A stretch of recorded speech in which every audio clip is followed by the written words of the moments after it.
Good morning, and welcome back to Daily Dhamma, a letter to our children. Today is November 25th, and our reading is Sobriety. Being nailed to the cross of sobriety is no way to go through life. But taking a sober view does not mean being glum. It's hard enough dealing with the realities of the material world without adding humorlessness to the mix. We better learn to enjoy life, whether we like it or not.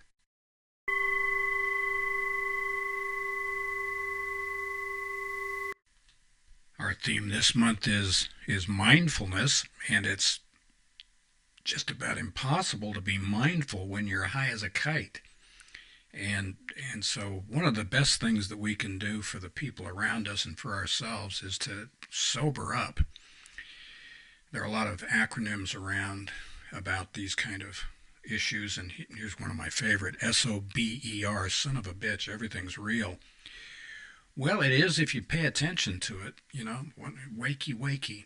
You need to wake up and look around and see if you can do something intentionally instead of just winging it and trying to serve our own selfish desires and feed our anger, which is what fear looks like when it's trying to hide.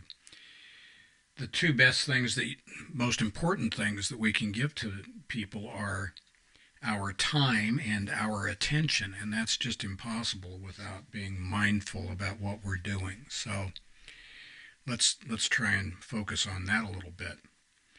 The idea of enjoying life, being a sober sides doesn't mean that you have to be a jerk all the time or that you have to be daggers drawn with everybody in life. Quite the opposite. In fact, if you're sober and you're not happy, you're doing it wrong. That's really kind of the deal.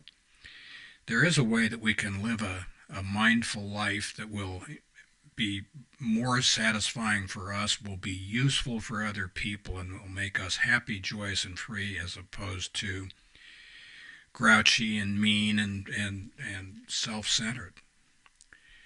At least that's what we've heard. Why don't we give it a try? What the heck? What do you got to lose? Go ahead, give it a try. Again, there are some pretty significant practical differences between Mahayana sects and Theravada sects. In Theravada, the monastics do not, or are not supposed to, imbibe alcohol or take drugs or do any mind-bending things. I remember being shocked when I first came to Japan that monks were not only smoking and drinking, but they were hanging out with women to whom they were married. And that's not part of the monastic precepts down where I'm from. But there you go. So these things they're not uniform throughout all of Buddhism world.